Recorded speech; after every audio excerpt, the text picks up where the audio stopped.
Welcome to the Legends of Lanimora Podcast. I'm your Dungeon Master, Nathan.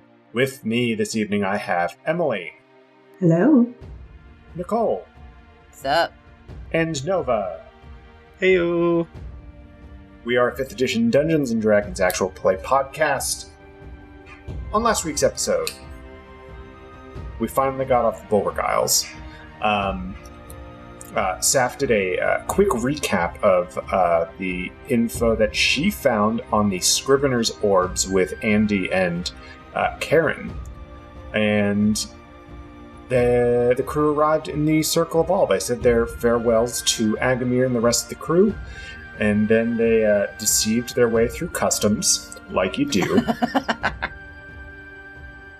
So everyone, I'm pretty sure, has some metal coins in their pockets, which the Circle of All doesn't like, so we're going to put a pin in that. But anyway, that's not the big thing of the episode. They had a nice little evening in a glowing mushroom-filled alcove, and when I say it like that, it doesn't sound as quaint and surreal as it really was. No, it does. Oh, well, okay. Well, I glowing mushroom alcove? Like, I'm just picturing like an Alice in Wonderland. Still nice vibes. Yeah. So, all right, got it in one. Nice. So we then the morning came, and they headed to the home of the contact that they got from Tora for the Circle of All, so that they could meet with Gonoleth Isilion, the Consul of the Circle of All. Everyone was, how to put this? Well, let's put it how Emily put it. Everyone got in a bi-panic, and when they met Asla, who is a druid who takes the form of a lioness, who is the personal assistant to Gonoleth Isilion, and so she vetted them a little bit and determined that it was cool for them to meet Gonoleth. Everything was very cool, very chill.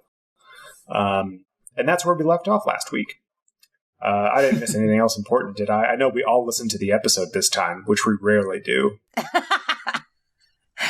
We did our jobs. Wasn't going to mention that, but hey, I will call myself out. I've been doing better at listening to the episodes, but I also keep the notes too. So,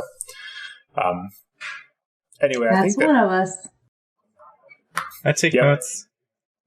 So, Me and Emily are just like, oh yeah, I did find your notes, and I did correct your spelling of yes, I did. Gonoleth's name. Thank you. You're welcome. Is it like Leath? No, it was Isilion. Just is what I corrected. Oh. Is it GHONNALITH?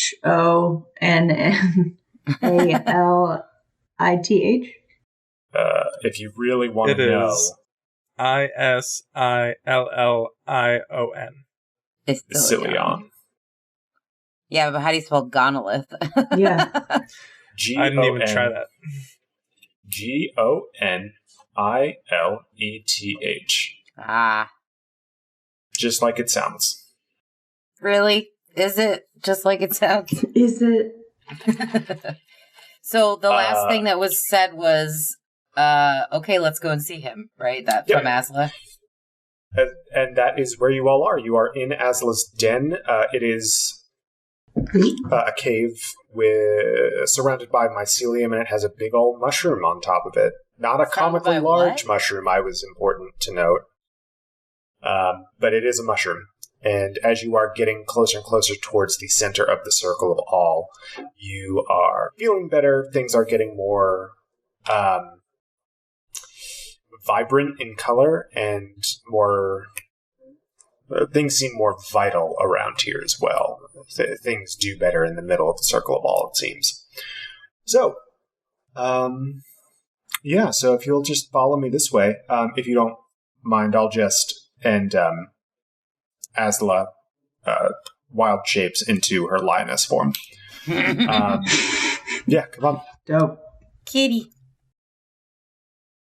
So you all follow Asla, and you are heading closer to the center of the Circle of All. She explains along the way that The Consul lives in the central portion of the Circle of All, right by the massive, massive tree that is smack dab in the center of the circle. I just want it noted that I'm having like an internal freak out, like that a lioness is talking to me. Like personally as Nicole or personally Nicole, as Scar? Like Scar's having a meltdown that the kitty's talking, and Nicole is like, "This is fucking cool. We're just having conversations with a lioness." Like that's Tora cool. never did that with you. She never wild shaped into something and just talked to you. Tora can't wild shape yet. She hasn't gotten to that step quite You're yet. telling me that in the 6 months where I let you do whatever you wanted with your characters, you I didn't know we were. didn't let. Okay, so sure, we'll put that in there. That in that 6 month span, or in that more than that, because where we left off in 1.5, it was like before even the Shade Pocket happened. That was a long time. That yes, Tora can now wild shape, and that has happened. I've talked to tigers. But this is the first time you've talked to a lion. Yeah, I gotta check all the animals off my list. You've got a Scar talk to animal bucket list. All the big cats. Okay. Roll me a D4, please. Scar. Where are my dice? Oh my god. We Where are my dice? Professionals. Where are your dice? I forgot that. I thought I put them. I move them when I do streaming so that they're not. So I can move my mouse around so they're not in the way. And I didn't know where they go. Okay. Leave all of this in as shame. Shame. The shame silence is you fumble for your dice. 4. 4? Okay, you've knocked 4 big cats off of your talk to big cat list. Ugh. Lion, tiger, leopard, and cheetah? Sure. Yes. Yeah. So just being in the Circle of All and Tora, you've knocked 4 of those off your list. Yes. You're still missing panther, and jaguar, snow leopard, bobcat. Is bobcat a big cat? Bobcat's not a big cat. Bobcats are a lot smaller than you think they are. Bobcats are bigger than your average cat. They're bigger than a cat, but they're not that big. Okay, Twitter, get at us on this. I'm pretty sure that Ocelot is the smallest big cat, and it's pretty small. Salvador Dali had an ocelot. Also Lynx, an anteater. A lynx is really podcast. Okay, so you all are moving into the Circle of All. Scar is reveling in the fact that she's knocked another big cat off of her big cat talking to list. Is there anything that you all want to do or take note of while you're on your way towards the center of the circle? Anything you want to ask Asla? So how long have you been a cat? Well, I've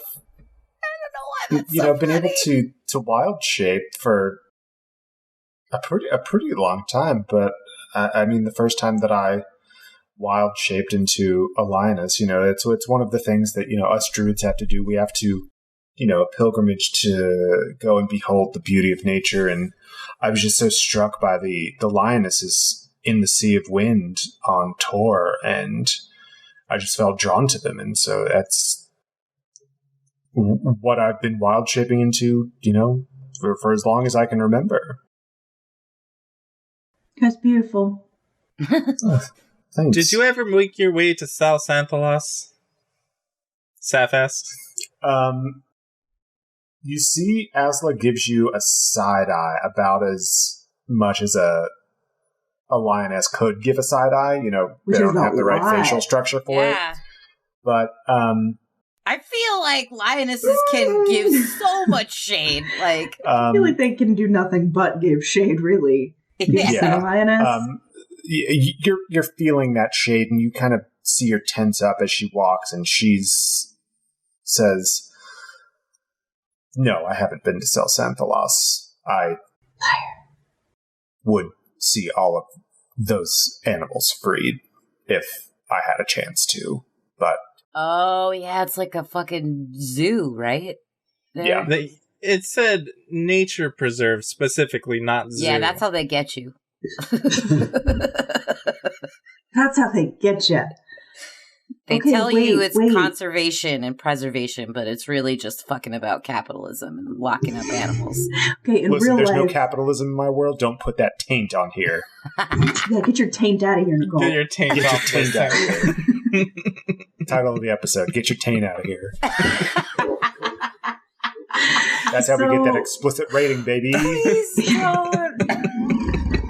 So here's my question, though. When you say Sal Santalas, okay, this is maybe stupid. We've been there? No. No. Okay. You could have been there. It was one of the choices for the mini campaign. Oh, okay. Okay, so we've never been there. What do we know? Do we know nothing about Sal Santalas? Is that why we asked? So in episode 3.5, I learned that there are rumors of a Pegasus at Sal Santalas, and Zargos was Halartha's Pegasus companion. So I'm trying to like Pegasus. Yeah. I'm trying to like put two and two together. Added to log. Find the Pegasus. Put it right next to figure out what the fuck's going on with Idrinden. Sal Santalas ? Pegasus, free her. Or find her. Just maybe Find she her, free her. has information on what's up with Halartha. I'm gonna continue asking questions because I do want to know if that's okay. I'm trying to think of a way to do it that isn't like shitty. Drew's like, she says, what does she say again? I'd see all of them freed. I'd see all of them freed. Yeah. Freed. From what I understand, isn't Sal Santalas a nature preserve? Sal Santalas is as much a nature preserve as Ada's bounty is an open meadow. Drew looks very confused at her. Again, I lived in the ground. No, they may say that they're a nature preserve, but nature finds a way. Shut up, I hate you. I had to make the joke. I'm sorry.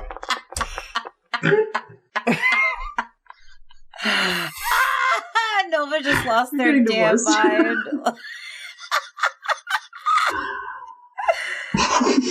Especially on tour where it is such a wild wilderness already. Only the strong will survive. Nature will find a way to make what needs to survive. So you're saying there's interference where there should be none? Yes. I still can't get over that you just Jeff Goldblumed us. How dare you? At least have the common decency to put on a V-neck.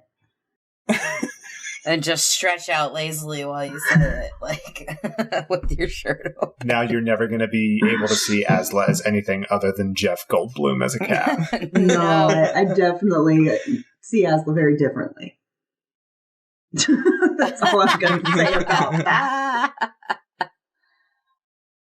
Oh my god. Yeah, you're getting a pretty icy reception on the Sal Santalas vibes. on the Sal Santalas bead. Bad. Yeah, I don't want to press that button. No, not anymore. I don't need to know more than that. I think she said what she said. Yeah. I don't need to know anymore. There's interference where there should be none, and it's not good. Whatever's going on there is not good.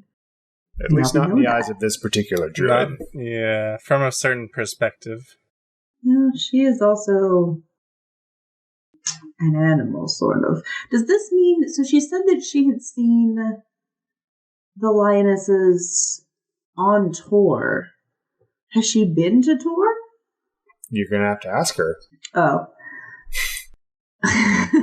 So, you cut that part out. So, you said you were inspired by the lionesses in the... I was going to say the name of it, Sea of Wind? Yes, I was. And that's on Tor, right? That's correct. So how long were you on Tor? That's exciting. You don't usually meet people from Tor or have been to Tor. Well, I'm not from Tor. I was born here in the Circle. But in my pilgrimage, some of the more adventurous druids will go to Tor to see nature in its most free. We do the best that we can here in the Circle of All to allow the natural beauty of Alari, when it once was a wild continent, to stay wild. We are confined by, our borders of the Circle of All itself, but we do our best. So the more adventurous druids do venture off to Tor to see what they can see. We don't venture very far, but there are things you can see on Tor that you can't see here in Alari, and the draw was too great for me to pass up, and so I did. How much time did you spend on Tor?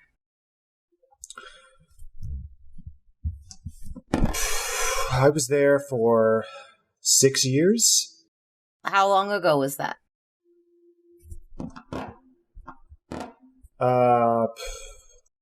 That was 18 years ago now. Oh, wow. So 18 years ago when I first arrived, so I just came back about 12 years ago. Does that match up to right before? It would have been, she would have left right before they got there, right? She would have left about a year and a half before. And also, has it been? It's on another side of Tor.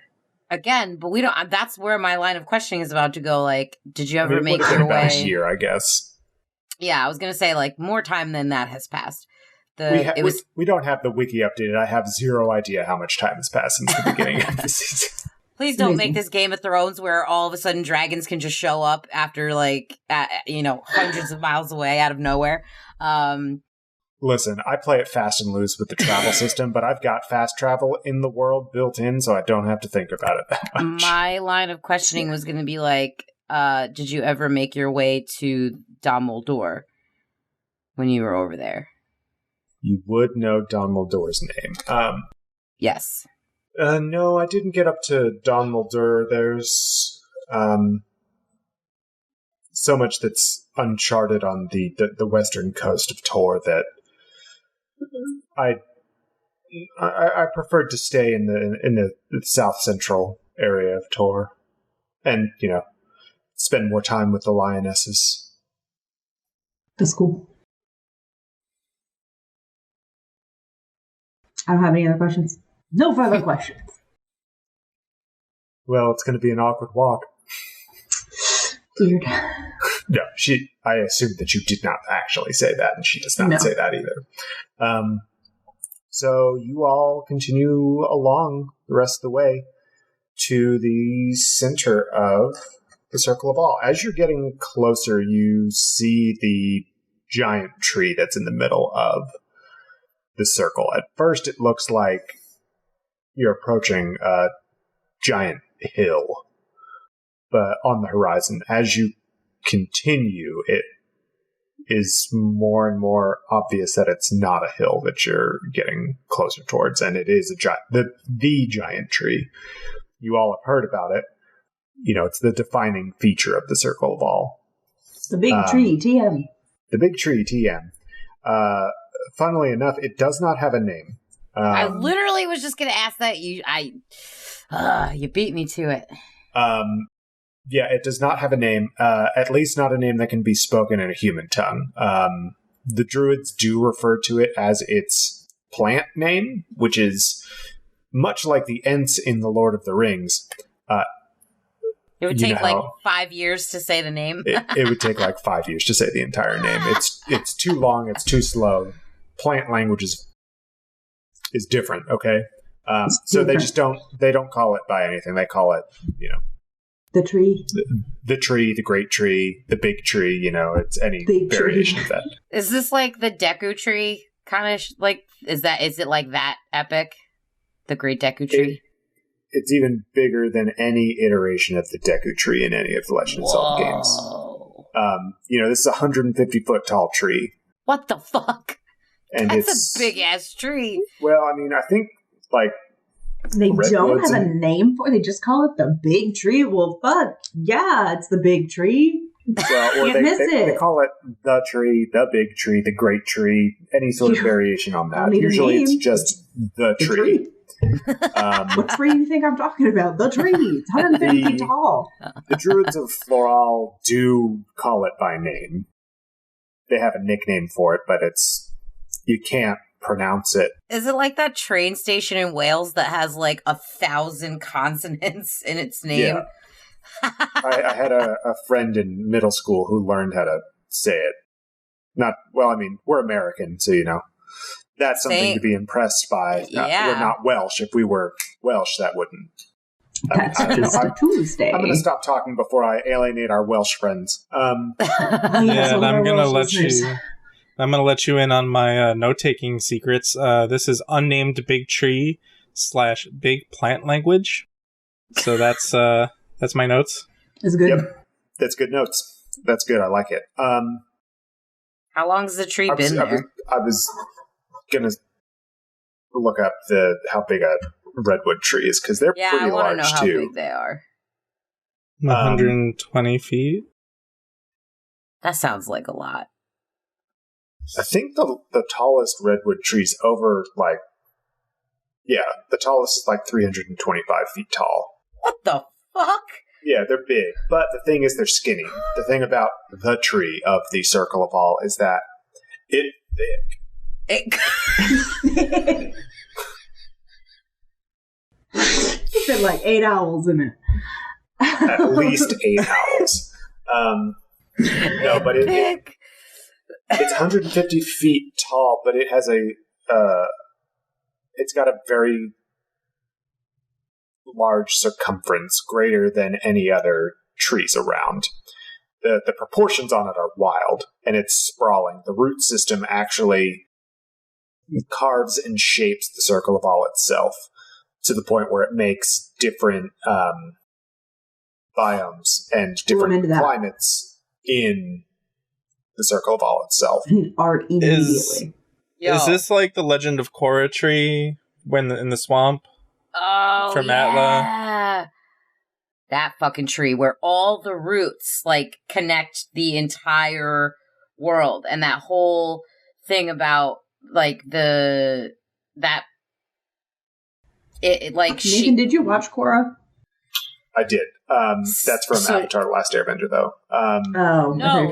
Well, the tree. They go to the swamp in Avatar: The Last Airbender, but just for one quick second. It's an episode. Yeah, that's where it's introduced. Legend of Korra, Toph is living in the swamp, and she goes there, and the what's his name's kids, Tenzin's kids, figure out that there's this connection to the spirit world and the tree, and that all the vines, and she because Toph has the crazy earthbending abilities that she does, she can feel and keep watch on her family even from the swamp, because the tree has its roots that go all over this world. It's crazy. It's really cool. Also, can I just point out that I looked it up because I am that bitch. 379.7 feet is the tallest tree in the world. It is a redwood named Hyperion, and it was discovered in 2006. Fun fact about that tree specifically, no one knows where it is because they keep the location guarded so that people don't chop it down. Yep. I just read that too. Anyway, back. Yep, those are your tree facts for today. So anyway, Treepod. Treepod. So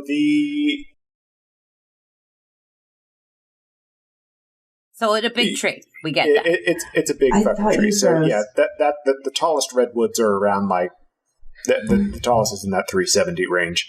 An average redwood's about 110. based on what I'm looking at now on this Google image search. But it's the tree of the Circle of All has those odd proportions where it's got a very large trunk. The circumference of the trunk is much more than that of other trees, and the roots go down, create new biomes, different climates throughout the Circle of All. There are stories that the roots go all the way to the ends of Alari. That hasn't been confirmed, at least not by any sort of... So no one's, like, carbon dated the tree. No, the lore keepers don't have a great reputation in the Circle of All, let's say. Ooh. You might have remembered last episode when Karen said he was a lore keeper. Lore maker, whoa. Lore maker. Freudian slip. That's a different thing. Karen said he was a lore keeper, and Asla was like, yeah, I could tell by the rubs. And she was a little... Ooh, snippy. Love it. Snippy. Yeah. So you're kind of getting that vibe that the lore keepers don't get along with a whole lot of folk. So no one's going to come up to us and say, have you checked your local lore keeper? Karen might, but no one else. I'll bet you they don't have any lore keeper stations here. They don't, actually. You have not seen any of the telltale signs of a lore keeper station here. So how do the Druids keep their own records? That is a great question for Asla. They're in the tree. And I think it's one that Karen probably asks her, if Scar doesn't. No, definitely Karen would ask that. Scar would not ask that. So I know that lore keepers don't get a whole lot of access to the Circle of All, but I just wanted to ask, where do you keep your records, Asla? And she thinks for a while. She says, well, the greatest record keeper is the tree. Emily's like, I was right. In the tree. But the other, if you wanted to say who the Druids' lore keepers would be, it would be the Druids of Floral.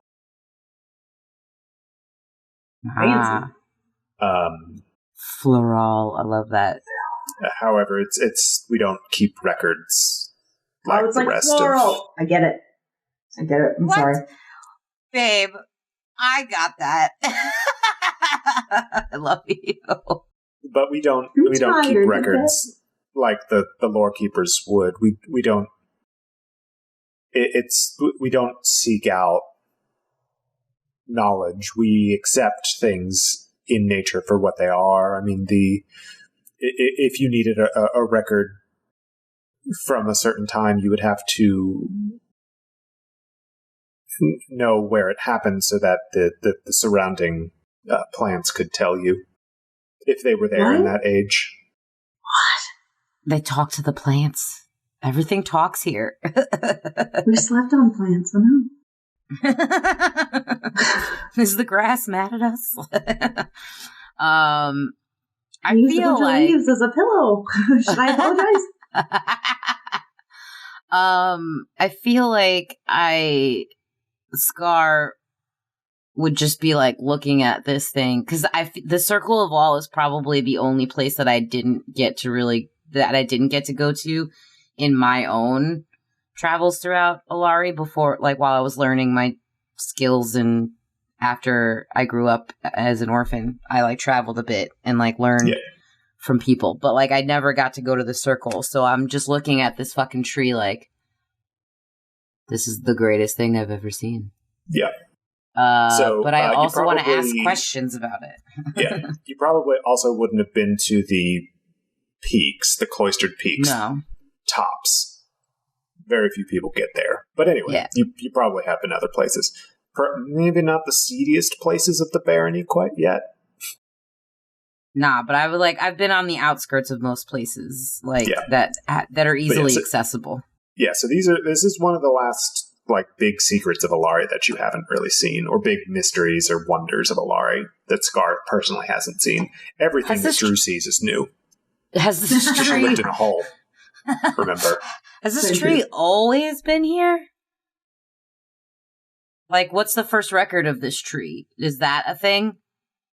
You say there's no records, but, like, is there a record of, like, the first person that ever saw this tree? Or, like... You gotta ask the tree. Ask the plants around the tree. Saf has the right of it. You have to ask the tree. We don't know any... I mean, I personally don't know much about the seedling records, but... seedling records? Oh my god, I love it. I'm in love with the lore of the Circle of All. I want more of it. I want to That's know what we're here for. And the spam, there's like spam. It's like a file folder system, and the spam you just call the weeds, and it's so good.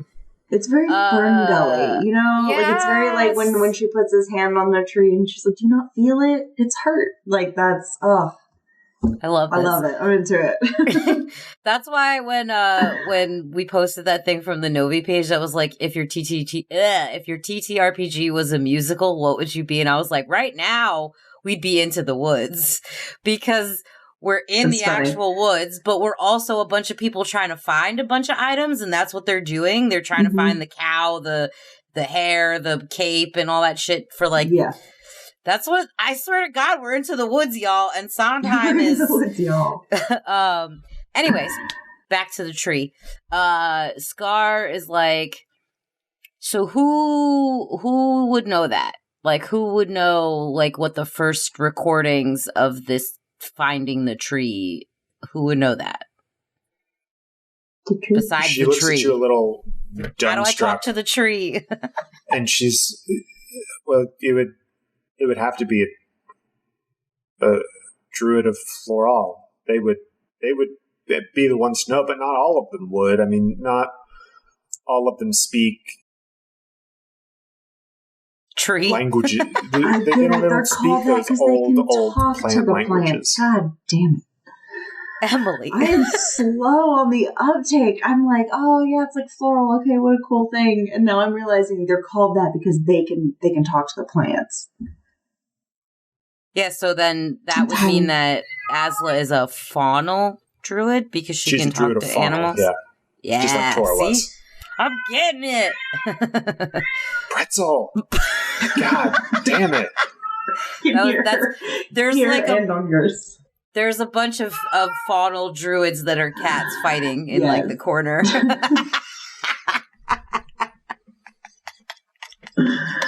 Yeah.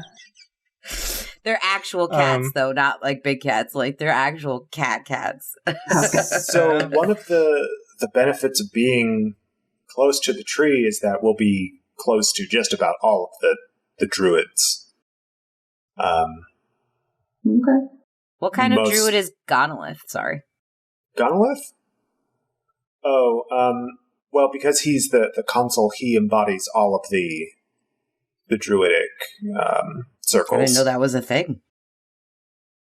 He's special. Well, you'll see when we meet him. I was gonna ask, like, Asla, like, can you tell, is anything we should know going into this meeting with Gonolith? Like, any do's or don'ts? Like, don't bring this specific thing up, or like, don't mention the tail, or like, don't. Yeah, like. Keep your hand at the level of your eye. Like, any specifics? Well, no, it's... so, I say that Gonolith is temperamental for a druid. You may find conversing with him to be more akin to what you're used to with non-druids, I'll say. So, you'll see when you meet him. I wouldn't worry. He's pretty laid back. He's very well. I've said he's temperamental. He's curious is the best way to put things. Sure, he'll get along very well with Safina. No adjectives are helping the situation, and I would just like to meet this person. Yeah. So the other circles of the Circle of All. are the other druid circles are Terest, Aquion, and Zephi. Zephi's wind. Aha! I know words. Terest. I don't know the other ones. Terest and Aquion are earth and water. I could have figured out Aquion. Yeah, that might. If you gave me a minute, I probably could have too. So you've got earth, water, air, terrestrian, beast, and plant. And with these powers combined, I form the tree. Gonolith Asilion. Captain Planet. Sorry. Yeah, you meet Gonolith. He's just he blew himself. That's the worst way to put that. He's just a rockin' twink in a crop top. Oh my god. And he's blue. Like yeah. What the fuck? Rockin' twink in a crop top. Captain Planet, you know. Oh, you know him. You love him. The rockin' twink in a crop top, rockin' the mullet. That happens to be blue. Like, well, the mullet's green, but yes, the rest of him's blue though. He's also wearing bikini bottoms and go-go boots. Tell me I'm wrong. I was gonna say like a really like knee-high boots and like Spanx, like spandex. Man, cocaine's one hell of a drug, kids. It's not one of the rings. Not one of the rings. Any other question that you all have for Asla? I know I just want to meet this guy. There's a lot to go over with the Circle of All, and I know that you all have a lot of questions about it, so I'm just giving you all time to get them out. Saf is this whole time like enthralled in the conversation, is just taking notes.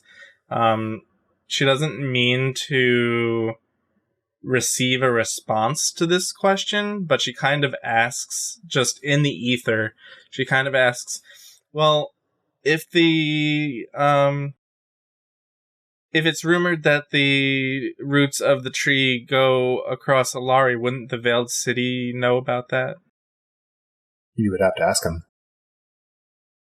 I guess. Ask the plants around the Veiled City. Are there plants in the Veiled City? Yes. Well, probably. You've been to the Veiled City. As Saf? As Saf. Babe, we literally woke up there after being knocked out by Kelvin, remember? Yeah, but we didn't see any plants. We didn't ask about plants. We were worried about the fact that we just woke up, like, basically naked without any of our shit. Is there an outside? I'm assuming that there's plants. We didn't specifically ask, but I'm going to guess there's a tree or bush. Like, because we're underground, maybe some like weird fungi growing on the walls or moths or something. The Tauren or the Lanimoran Cavern network is a bustling ecosystem. Oh, okay. Not what I was imagining. Yeah. You would have to ask someone from the Veiled City. I mean, okay, so if you all don't have any other questions for Asla, I will continue the description on your walk to the tree. Yes. So you are walking up the path. This is for where you are. You would think that this would be a much more well-worn path, but it looks like the plants are growing so well that any of your footfalls are almost immediately fixed in the plants themselves. It is like you never even stepped on them. Like, you know how you step on grass outside? Not us, in the desert, but, when you step on grass and it kind of, it leaves an imprint of your footfall. Here in the circle, it's there for a second and then the plants immediately spring back. There's no sounds of, breaking twigs or breaking, leaves off of any of these plants unless you actually try and break it off. And then you get arrested. Yeah, then you get tackled by a bear. I have a question then.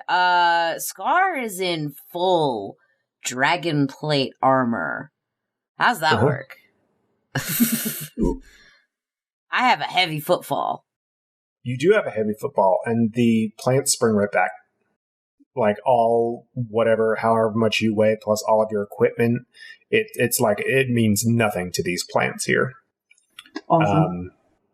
And there are more and more animals here, and the animals and the plants themselves are getting larger as well. The wild animals, which it's hard to tell the difference between the wild animals and the druids at times, especially on the outskirts of the circle, but as you get closer to the center, you can tell the difference between the wild animals and the druids a lot more, because the wild animals are, almost double the size that they would be normally. It's, clearly evident that these are wild creatures that live here in symbiosis with the druids, and, this is their natural habitat and everything. There are a lot fewer quote-unquote buildings that you see, and it's more just this spectacular forest. You get up on ridges at times, and you look out over these vistas, and you see flocks of birds flying through the air. There's magnificent waterfalls. You see, fish swimming upriver. Everything seems to lead, though, to the tree. And you get closer and closer, and you can see now how big the canopy is on this thing. It's massive.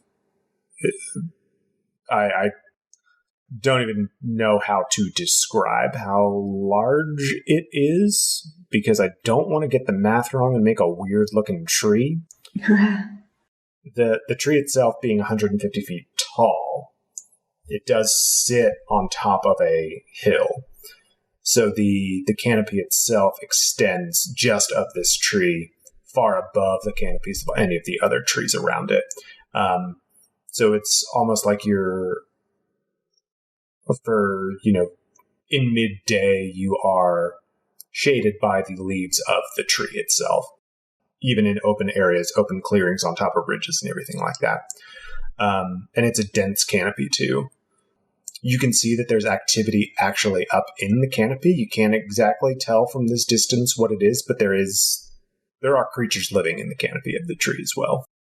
And you can see in some places there are vines and other plants that aren't actually part of the tree that are growing in the canopy as well.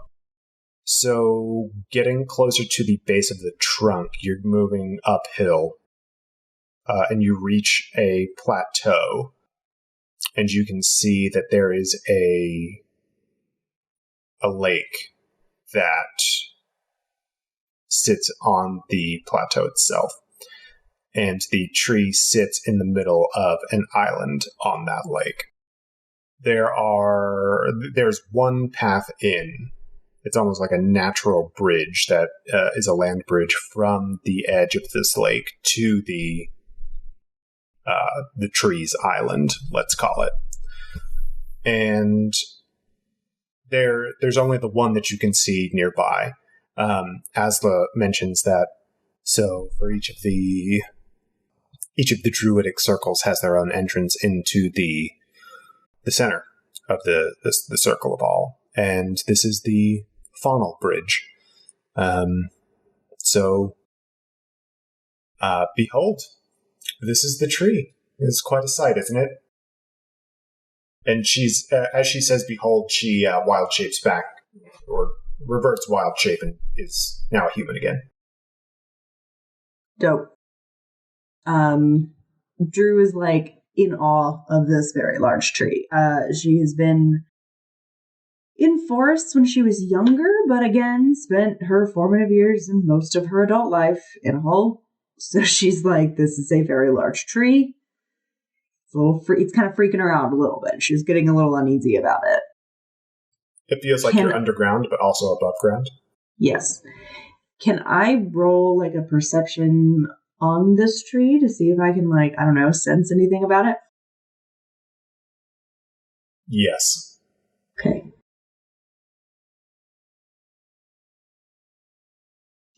Beep. That is a nat 20, baby. First roll of the night. Okay, you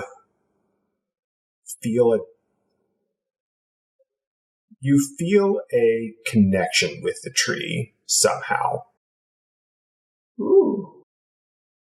It is almost tenuous at first as you were making your way up through the to the center of the circle. You started to kind of feel like something was itching, like in a magical sense. Like this is an itch that you've felt before, like with an unfamiliar magic that you have felt. And you, as you were walking up, you kind of tuned in a little closer to it, and you kind of realized what it was. Because of your connection with the shepherd, you are, to the best of your knowledge, kind of feeling it's hard to describe what exactly it is that you're feeling, but it's similar to the feeling that you get when you have done these resurrections, well, not resurrections, but when you kind of capture a soul, right? It got death magic? It's not death magic, but it has a similar... Same vibes? It has a similar flavor, we'll say. It's Ice like magic? if you Is had like a the Dr. opposite? Pepper. If you had a Dr. Pepper and someone gave you, like, a Mr. Pibb. I was just going to say Mr. Pibb. It's similar. But not quite. It's similar, but it's not identical. Interesting. And Where I don't... it's that in death there's life flavor. Okay. That's, well, yeah, that's So kind it's of what I kinda was like asking that. earlier. Okay. And so you've kind of got that similar feel going on, and you're getting strong magic of that variety from the tree itself as you get closer to it. Got it. So it's like a life and death kind of magical aura. The tree of life. Presence, not aura. Presence. Okay. Do you share this with the class? Probably not in front of Asla. I don't want her to know I'm a witch. I'm trying to get her to like me, guys. I don't want her to know I'm weird yet. I'll show her all my weird rocks later. Drew just had that realization. I don't know if anyone else wants to talk about it. This is the first that you've kind of seen the lead up to the tree itself. You've seen it for the last hour or so. The journey itself to get up here took you a good 6 hours or so. Oh my god! 6? But it doesn't feel like it. Some powerful magics. Yeah, it does not at all feel like it's been 6 hours, but you can tell by the way that the sun's been moving that time still flows normally here. It just, you don't feel that drain, that sap on your vitality. Can I, roll a vibes check? I guess it would be a wisdom or intelligence to kind of see if, in my mind, I'm thinking whether or not this could be Amo talk. Roll me just a straight intelligence check, please. Okay, that is a 12. Being this far away from the tree, you're still a few 100 feet off from it. You can't really tell. You couldn't be sure. I mean, the size is right, but I mean, as far as, an ammo goes, you don't really have a whole lot to go on except for what you saw of ammo ferric and ammo gelt, but from your understanding, ammo gelt has been corrupted, so you're not entirely sure with the other ammo what to expect. When Scar had the twins, she had Tulk and Ifri relays. So I would know what Tulk looked like, right? You know that Ammo Ferric's relays look like a smaller version of Ammo Ferric. You're not sure if it's like that for the rest of them. Well, you can assume that it's like that for the rest of them, where they at least look the same, but you're not sure about, their true form, so to speak. Can I ask Azla if we're allowed to touch the tree? Yeah, you can ask that. Hey, Azla, are you allowed to, just go up to the tree and touch it? Oh, well, you've been touching the tree for the last 30 minutes or so yeah, you can touch it. No, I mean, actually, though. What do you... I mean, what do you think we've been walking on? No, I get that. I get that the tree is right. It's all around us. I get that part. I mean, can I actually put my hands on the actual trunk of the tree? Yeah, that's fine. Can we do that? Just all together. Now, do you want to see Gonoleth first, or do you want to... Oh, fuck. Keep forgetting about that douche. Go touch the tree. I forget this isn't just a tour. Can I, dash... A tour's another continent. Can I, dash over to the tree and, run over and touch it and then come back? You're, hundreds of feet away, but yeah. Roll me a Constitution 100. Check. You said 100. I said hundreds. No, I distinctly heard you say you're about 100 feet away. Roll it back right here, Nova. Put it right back here. I think I said you're... I think I said so much editing. A few hundred feet. Nope. There was no few. You just said you're still about 100 feet away. That's exactly those words. All right. The answer will be in post. One of you will be in post. And insert here. That is... Being this far away from the tree, you're still a few 100 feet off from it. And scene. 17 to Constitution. Oh, yeah, you make it. I was making a joke about it being a few hundred feet away and you just sprinting and in full dragon plate armor. 300 or 400 feet. She just does one of those things you used to do, and they used to make us do in soccer, where you have to just run to the other end, touch it, and run all the way back. God. Listen, that sounds like a good time. I loved it. I loved sprint. I love wind sprints. That's what we call them. Wind sprints. That's what they're fucking called. God.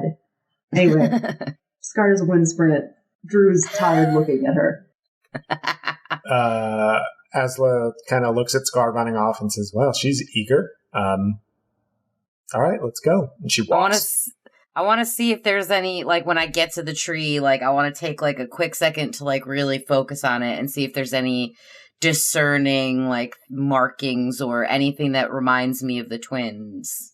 Because I know you mentioned when we get the twins that there's, a marking that distinguishes which one is which. Mm-hmm. There's, a symbol. And I want to know if that's on the tree. Okay, so or anywhere near it. So are you trying to hone in on your natural ability to kind of vibe with the tree, or are you honing in on your investigative skills? Your knowledge of the twins. The knowledge. latter. Okay, so roll me a history or investigation, either one. 22.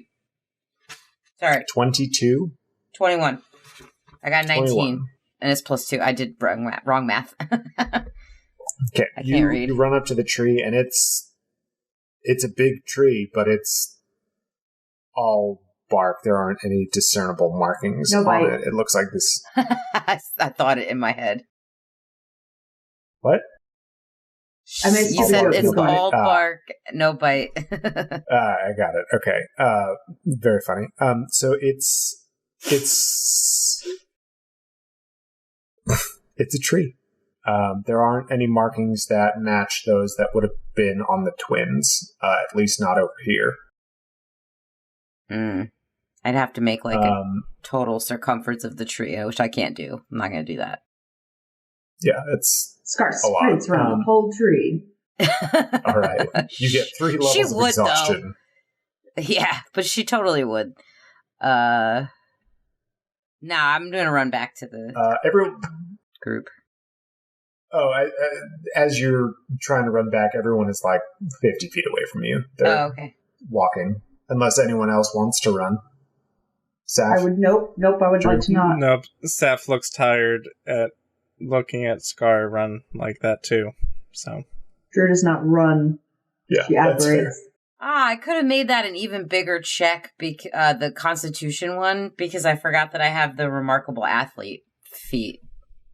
Like, that I can add half my proficiency to any strength, dex, or con check. I mean, it was still a good con check, but I could have added more to it. You can always do better, Scar. I'm a remarkable athlete, and I forgot. I wasn't giving it my all. I wasn't giving it 110%. No. Everyone else walks up, and Asla's like, okay, now we gotta find Gonoleth. He's around here somewhere. He doesn't often leave. Unless he has to meet with the Chamber of 12. So, okay, keep your eye out for what's today? I don't fucking know what day. Time doesn't mean shit. I almost said Friday. Fridays don't exist. Okay, so she closes her eyes and looks up and says, okay, so keep your eye out for, it's going to be a sloth today. Oh my god. He look up in the trees. He's around here somewhere, but oh my god. We have to find him. He doesn't like when people shout, so if you all could just take a look around your respective areas. Up. Okay, so should we all roll perception check? Yeah, everyone roll perception for me, please. Seth is just kind of whisper yelling, Gonoleth! Mr. Zillion! I have a 0 to perception, I think. No, I have a 2, 21. I'm high key, like, these trees, me and these trees are connecting in ways I did not think I could connect with trees. Yeah. 16. Okay. Everyone goes their separate ways for a while, looking for Gonoleth. It's peaceful. It's serene. It's starting to, the sun is starting to set now, so it's really nice. It's like the golden hour. And Scar, off in the distance a ways, you see one of the lower hanging branches off the tree. There is a sloth hanging there. You found it. You found it. This is like Where's Waldo Forest Edition. Like, he's well hidden. He blends in so well with the trees. He blends in very well, but you spot him. And what do? Do you let everyone else know, or do you? Well, she said no shouting, so like maybe I make some kind of like bird call, like caw caw, like that might freak some actual birds out though, and bring attention to me. So I don't actually want to do that. Scar don't but fuck with Scar birds. in the moment. Nah, Scar don't fuck with birds. What would your character do? I Not feel fuck with like birds. Scar actually would probably yell because she dumb. She'd probably be like, "Hey, he's over here!" Like, would whole ass So do you that. don't yell for him, but you do yell when you find him. That's very on brand. Yes, exactly. That's what I mean. Like, I know she said not to yell and shout for him, but I totally did not hear that part. No, I think you did. I just think I love the idea that you didn't shout for him. You were quietly looking for him, and then you did find him, and then you turned and were like, "Hey, he's over here!" It is very on brand. It's like we were all quietly looking, and you're like, "Oh yeah, I found him." And I was quiet. Well, I did it. See, I did it. So you know that video of the panda who gets scared by its baby sneeze? Imagine that happens, but instead of an adult panda, it's a sloth in the tree, and it startles slowly, and it falls out of the tree. I catch it. I catch it. I'm gonna catch it. Okay. Okay, you remarkable athlete. Let's see a dexterity check, please. Fuck yeah. Y'all, my proficiency bonus is 4. So add 2. Plus I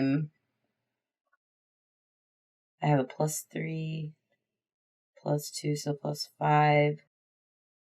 That's a 18.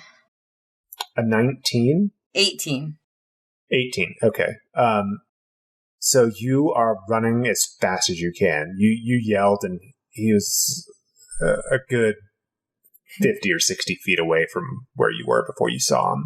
You sprint, you dash, you're going as quick as you can. You see that there's it looks like there's a bramble patch under where he was hanging out too. And you dive for him as he's in the air. Oh. And he wild shapes into a bird. I hate you and so much. You fall into a bramble patch. I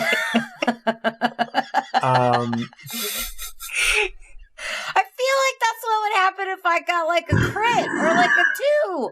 I got 18. Well, you were trying to save... You got an 18 to try and save this sloth falling out of the tree. But it's on brand because Scar wouldn't think of the fact that he's a high-level druid and could just wild shape out of it. That's fucking fair.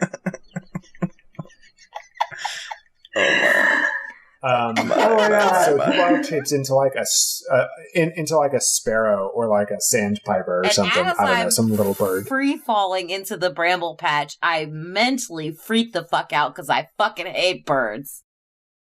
Yeah, you hear a little as you're falling. And Gonolith lands on the branch and looks at you as a bird and says, "That was very loud. Why did you yell?" I'm like, "It was so loud." Oh, I'm like face I'm first. just trying to vibe, man.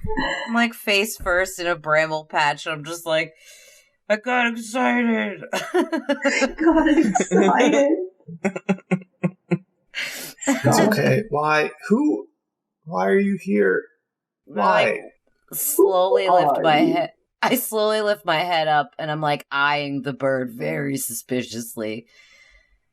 And I'm like, I'm Scar. We came to talk to you. And then I like slump back down because I'm just. Are they here so yet? I guess you know that I'm. Yeah, they're here by now. They heard all the ruckus. Oh yeah, we're just Everyone watching. ran over. Steph 100% saw you just like faceplant into that bramble patch. I like Asla, roll myself out of it, like. Asla comes up and says, I'm sorry, Gunlith. I told him to be quiet, but Scar is excited. She's very excited to be here. No, it's fine. I just, today's my... And he takes his little bird wings and rubs them on his forehead. Today's my rest day. And... Oh, it's just so loud. So loud. I feel like that's everybody's reaction to me. Asla goes, right. Gonalethicilion, and she gestures to the bird in the tree. I present to you Scarlet and Safina Thornburn, Drusilla, present, Karen Dene, the lore keeper, and gives some brief side eye. And well, I'm not going to announce your last guest just yet, but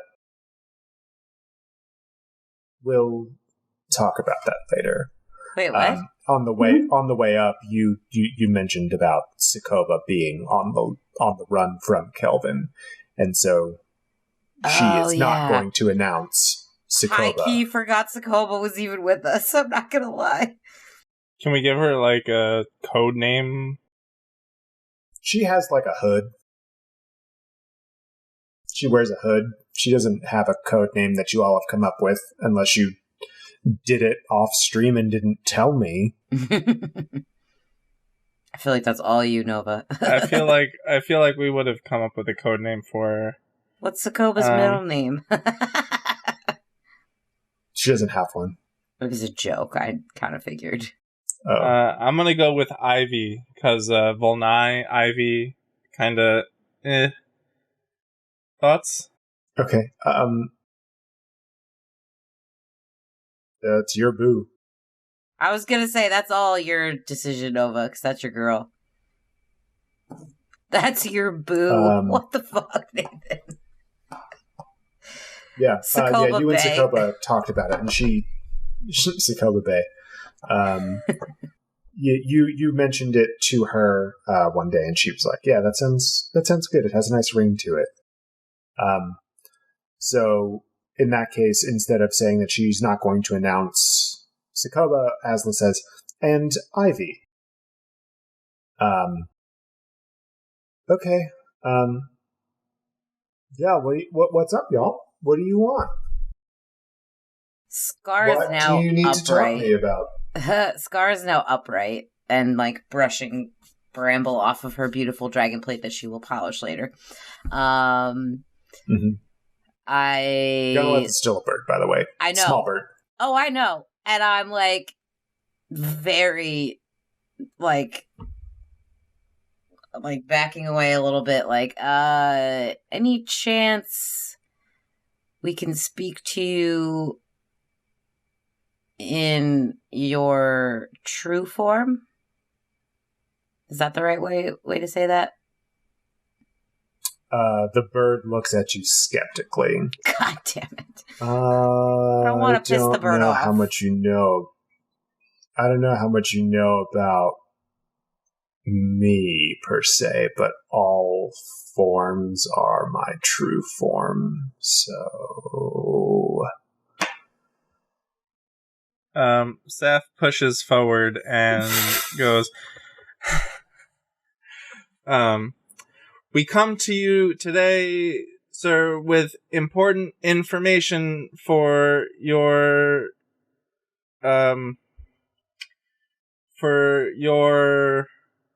hearing.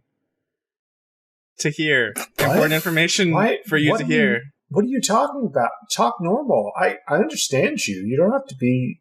Like, I'm a consul, I get it, but you don't have to be so formal. Like, I get it. She's making like this epic proclamation. Like, sir, we come to you today with a proclamation. Yes. No, it was very like formal at the beginning, but then kind of eases and goes, yeah, we have to talk to you about important things today. Okay, like what?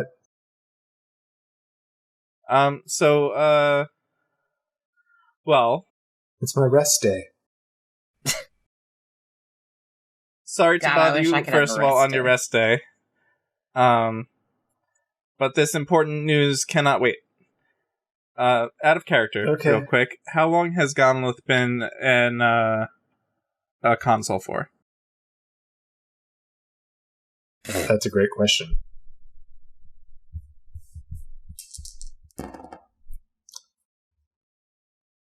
Gonolith has been a Consul for 60 years. Damn! Okay. Time limits for consoles. Yeah, so, in all your time as a Consul, now would be the time to act because the world is in grave danger.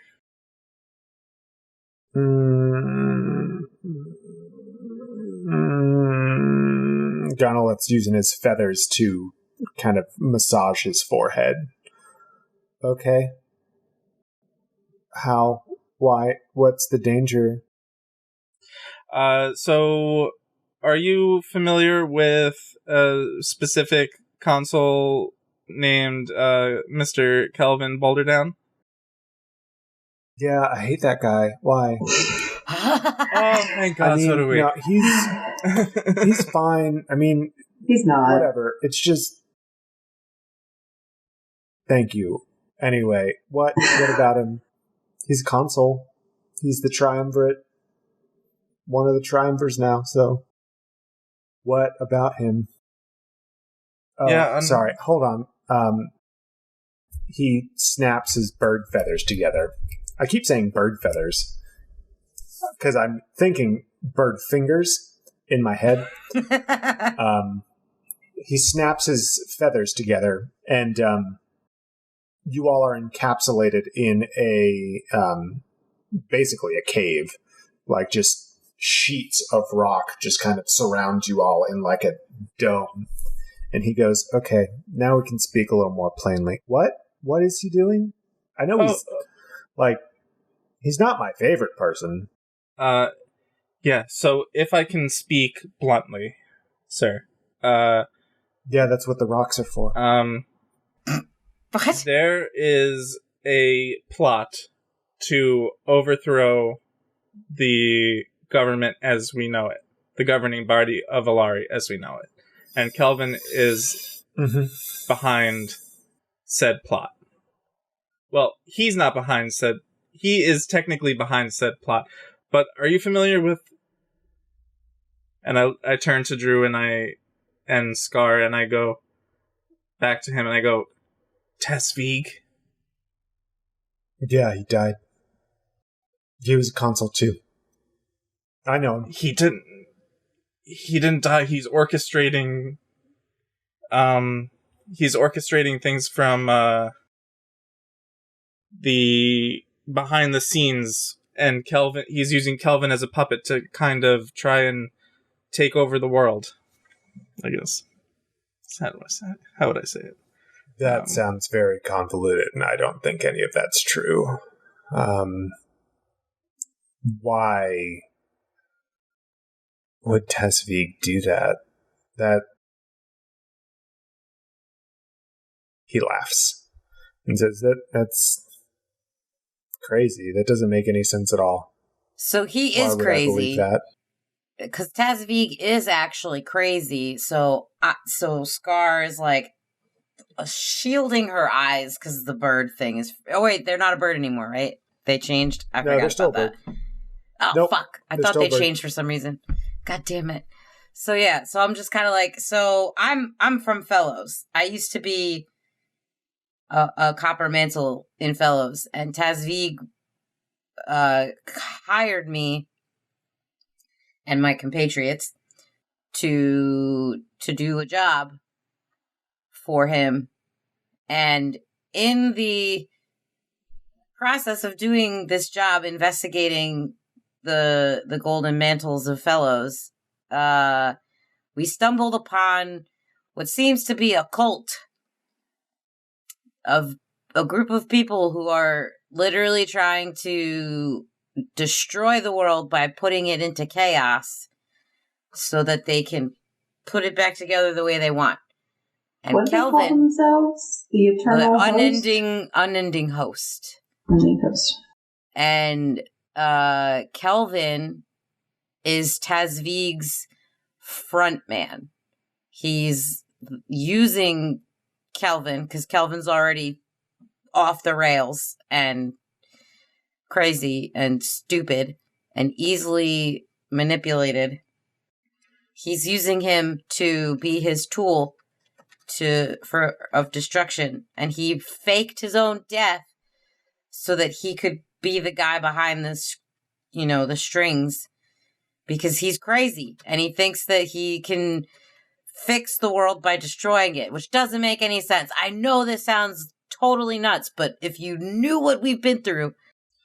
This is why Kelvin formed the Triumvirate, to try and help their cause. So, we are parts of what we're called the Knights of Halartha. I don't know if you've heard of us. Anything? No. You may have heard of us. Haven't. Okay. But not important. No, I mean, I know who Halartha Shadeseeker is, but, she's... Love that we're just, out telling secrets to whoever. No big deal. Pretty into that. Yeah, I feel like we wouldn't have told them that part, but whatever. Go for it, Saf. Well, here we are. Yeah. Too late. He doesn't seem to believe you at all. He seems, as best as you can tell, bird features, he seems pretty skeptical of everything going on. But I go on to tell him about the event in the archives. Well, that was you? Okay. Well, it wasn't us, but can I roll an insight to see what it would take for him to believe me? You can certainly You can try. roll an insight to try and determine his thoughts. You can't roll an insight to try and determine what you have to say to get him to believe you. If that makes 14 to insight. Emily, read his mind. I can't do Can you do that without him knowing, and I did it. You can read surface thoughts without him knowing. Still. He's probably like, I just want to go back to being a sloth and take a nap. Saf, are pretty much getting what everyone else is getting, that he's pretty skeptical of what's going on, but it seems like he's starting to piece some of the things that you're saying together, and it seems like in all of the crazy things that you're saying, it's starting to break his resolve down, I guess, is the best way to put it. Like, they wouldn't be saying all of this crazy stuff to me, all of these secrets, if this wasn't actually true. Like, that's kind of what you're getting. But he's still solidly, doesn't believe you. Is there any proof? I'm going to say Drew kind of comes forward and she's like, at the end of the day, we were given a prophecy. And the prophecy is, Elthana's stand was just the beginning. The dice has been cast, the die has been cast, the die has been cast. Does this mean anything to you at all? Gunilith puts his wing on the tree. He's from the branch leaning that on he's it? sitting on. No, he puts his wing on the tree as if he's putting his hand on. To talk to the tree? You see his wing glows a little bit. There's a tiny little outline. And he says, I think we should talk somewhere a little more private. Oh shit, I did it. And that's where we're going to end it. No. He brings down the rock dome around you all. And you got here and it was the golden hour. And so now dusk is starting to fall a little bit. And he says we should go talk somewhere a little more private. I need to consult with some other druids to kind of just make sure that I'm interpreting some things right. And he looks off into the distance and he says, well, what's that? And you all turn. So you look out over the circle and you see these purple streaks of light floating in the air. And it looks like it's hard to say for certain, but it looks like these lights, these very fast lights, where you originally think that they're like a shooting star or something. They're not. And it looks like they're looking for something. They're like scanning the landscape. And you see these lights start moving towards the tree. You see them moving super fast, almost quicker than you can keep your eyes on. And one of these lights starts coming straight towards you, it looks like. And as it's coming towards you, you hear a horrible whistling sound as it comes right into like the center of your party. And as it flies by you, you all get blasted backwards by a sonic boom. And the light continues to fly around, and you can see that the other lights are starting to come towards you as well. And that's where we're going to end. That's crazy. What the fuck? Right. Thank you all so much for tuning into the Legends of Lanimora Podcast. I hope that you had a great time listening. I had a great time DMing, and I hope that my players had a great time playing. The lull this week, I think we all know. Sorry, Scar. It's going to be you. For trying to catch a druid out of mid-air when they can wild shape into other submit things. that was a legendary thing to do. JK. I know it was dumb as shit. Well, I would say that was legendary. However, it was another legendary moment that I think deserves a little bit more credit, and I think that has to go to Drew. Yep. Ooh, for what? For getting that connection with the tree in that in death there is life moment. Ooh. That's Thank you. a pretty good connection to make there. Especially in the circle where, everything seems happy, hunky-dory, everything, but, there's still a connection there between Drew and everything. Oh, I think that I'm picking up what they're putting down. Sorry. So anyway, thank you so much again for tuning in. If you want to reach out to us on social media, you can do that. Where, Nicole? You can do that on Twitter. You can go to @Lanimora Pod. You can go there and talk with us. Or if you want to talk to us personally, you can find me @Nicole the Nerdy. You can find me @_Nova Gamer. I'm @Neurotic Good. You can find me @_Squid Toaster. We also have a website, novistudio.io. We have a ton of cool stuff up there, like an About section where you can get to know us, our seasonal champions, the merch store. There's a ton of fun facts about the world of Lanimora, lots of artwork. And as of today, we no longer have a Patreon. We do not, so I'm leaving. No. Goodbye. My part of the outro is over. We no longer have a Patreon, but the things that we had on Patreon, we are going to make more available. So things like behind the screens, What's What with Dilly and Dally, Yes. and our mini prequel campaign. Specifically, you will be able to download the prequel campaign as well as if you're interested in Drew's Pact of the Shepherd. Things like that will be available on our merch store, where you can also get things like our Legends of Lanimora and City and Snow mugs. If you've been watching us on YouTube, I drink out of our Legends of Lanimora Novi mug every time because it's amazing. We also have t-shirts, we have cropped hoodies, we've got sweatpants, and fantastic pockets. Art. Yes, and fantastic art of Brunick saying it's sundown somewhere. That you can see right behind Nova. Yes. Yeah, actually. It's sundown somewhere.